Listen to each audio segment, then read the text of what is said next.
को शुभकामनाएं। मैं मुकेश रोहिला आज फिर से राकेश देवटिया जी का कल इंटरव्यू देखा यारो, मन गदगद हो गया यार। राकेश जी एक बात बताओ यार, जब सच बोल रहे हो तो नाड़ नीचे कैसे नजरे मिला के बोलते यारो, एकदम बिंदास हो गए। अब सच बोलने में इतनी शर्म काहेंगी यारो? जब आप सच बोल रहे हो आपके पास पूरे एविडेंस होंगे। मैंने आपको कितनी 2-3 जगह लोकेशन दिखाई होगी यारो, उसके बारे में पता होगा आपको कहाँ कहाँ दिखाई थी, पूरा मालूम होगा आपको, है ना? तो एक बार दिखा दो यार कि कहाँ कहाँ मैंने आपको ज़मीनें दिखाई थी। आपको एग्रीमेंट दिखाए होंगे, कागज़ भी। यार आप बुद्धिमान व्यक्ति हो यार, आपको कागज़ दिखाए होंगे मैंने कि भाई ये ज़मीन मेरी है, या ऐसे ही ले ली आपने? ऐसे ले ली होगी बिना कागज़ पत्री वगैरह सब कुछ देखे बिना ही। इतना विश्वास करने के लिए यार बहुत बहुत धन्यवाद। आपने कहा मुकेश भूपेश जी को भी मैंने प्लॉट दिखाए। मुकेश भूपेश जी से मैंने पर्सनली पैसा लिया था और मैंने एक्सेप्ट किया है, हर बार एक्सेप्ट किया है कि मैंने मुकेश भूपेश जी से पर्सनल पैसा लिया है। और रही बात वो प्लॉट की, तो मैं मुकेश भूपेश जी के नाम करवाना चाहता था वो प्लॉट, तो क्योंकि उनका हक का पैसा था। लेकिन आप लोगों ने प्रेशर करके वो प्लॉट कृष्णा के नाम करवाया था, ये बोल के कि मुकेश जी 6 महीने में तो पैसा आ जाएगा, जब आपको वापस मिल जाएगा आपका ये, मुकेश जी को उनका पैसा दे देंगे जब आपको वापस मिल जाएगा। लेकिन आप तो गेम चेंजर हो भाई साहब, एक नंबर के गेम चेंजर। बोलते क्या हो करते क्या हो। बेचारे मुकेश भूपेश जी को पैसा नहीं दिया। अरे जब उनका हो गया तो उनको देना चाहिए था, आप लोगों को क्यों नहीं दिया भाई? आप बोल रहे हो महेश 15 लाख रुपए मेरे को दिए हैं, उसकी भी एंट्री होगी आपके पास, उसके भी सबूत होंगे, या मैं पेश करूं? मैं भेजूं आपको व्हाट्सएप पे? और एक और नाम लिया आपने, उनको तो मैं जानता भी नहीं हूं, छोड़ो, उनका भी आपके पास सारे सबूत होंगे। वाह यार, एक सच बोलने के लिए आपको नजरें नीची करके बात करनी पड़ गई यारो। ये महान भामाशाह हैं ये भाई साहब राकेश जी, बहुत बड़े भामाशाह हैं। और आपने कहा था कि मीडिया का मेरा एक रिश्तेदार है जिसने मुझे फेमस किया। नाम लो यार।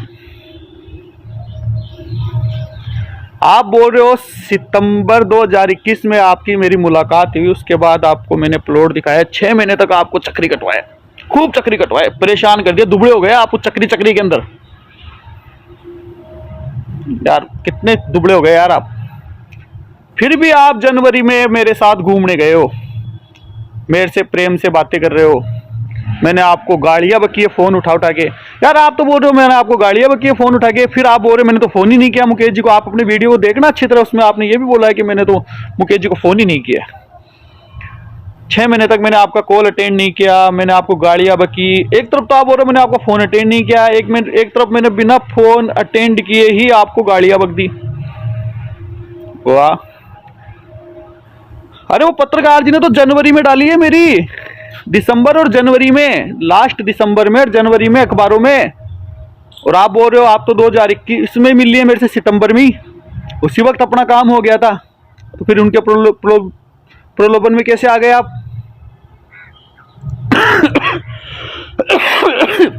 सेकंड, आप बोल रहे हो पहले बात तो पेपर में सबसे प्रथम आपने डलवाई थी गुड्डा में एक शादी की खबर, आपने ही पेपरबाजी की थी उस वक्त कि हम लोगों ने मुकेश जी रोहिला ये इन्होंने अपने शादी में से सहयोग किया।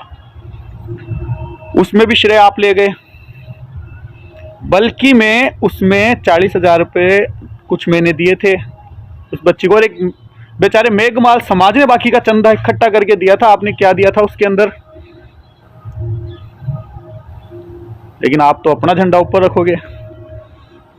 और भाई लोगों, मैं आपको एक निवेदन करना चाह रहा हूं, 2021 में एक दूध महोत्सव हुआ था, उसमें एक सज्जन व्यक्ति ने दूध की व्यवस्था की थी, और बाकी जितना भी पेमेंट लगा था वो मैंने दिया था, उसके एविडेंस है मेरे पास।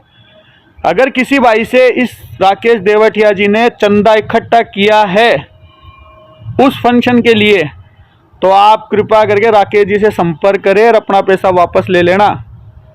मैं आपसे निवेदन कर रहा हूं। ये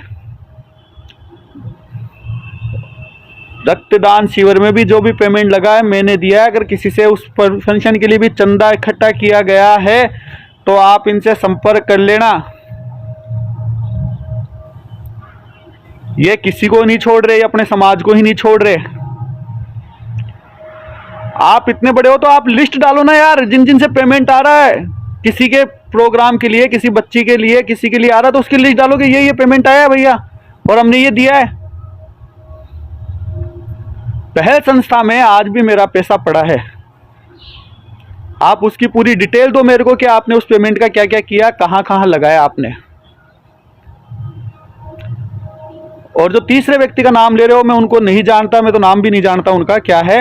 आप उनकी डिटेल दे दो मेरे को, क्या उन्होंने मेरे को पेमेंट दिया है या मैं सच बोलूं। मेरे पास तो एक एक एविडेंस है यारो, आप बोलो तो भेज दूं।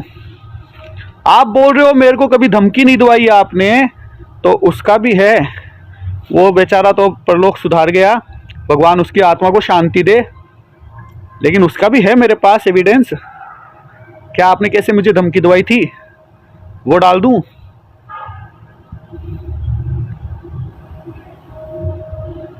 आपने एक हद पार हो गई।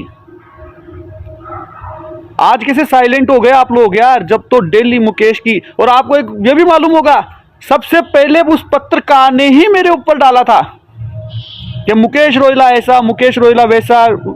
नेगेटिव खबर तो उसी ने डाली थी मेरी सबसे पहले। जब आपने नहीं बोला यार आपका रिश्तेदार है, कहाँ का रिश्तेदार है भाई मेरे, वो कहाँ के, मैं कहाँ का, कोई और नहीं। फिर भी और रही बात केसों की, तो आप चिंता मत करो, उन केसों का मैं सामना करूंगा। वो आपकी मेहरबानी है जो मेरे पे इतने हो गए, लेकिन सच के साथ। सच का जवाब दूंगा, थानों में भी दूंगा, कोर्ट कचहरी में भी दूंगा, सच के साथ लड़ूंगा। अगर जमीनों का है तो आप मेरे को सिद्ध कर दो कि भाई ये जमीनों का है। और बेचारे मुकेश भूपेश को तो दो यार, उनका तो कर दिया ना मैंने, लिखावट भी है मेरे पास। उन लोगों को तो आपने फंसाया है। और भी कोई एविडेंस चाहिए तो मेरे पास तो सारे एविडेंस है। अगर आपके पास एविडेंस है तो लेके आओ ना सामने यार, ऐसे बातें करने में कुछ नहीं है। एविडेंस के साथ बोलो, मेरे पास एक ही चीज का एविडेंस है। आप बोल रहे हो देश राज्य और ऐसे मेरी बात नहीं होती। आपने तो उनको बोला था कि यार कृष्णा जी को तो पेपर मैंने भेजा है। आपकी कॉल डिटेल निकलवा लेते हैं, क्या आपकी बात नहीं होती क्या? बोलो, तैयार हो क्या?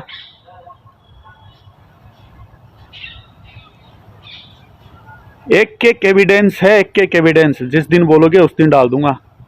ठीक है भाई लोगों, राम राम।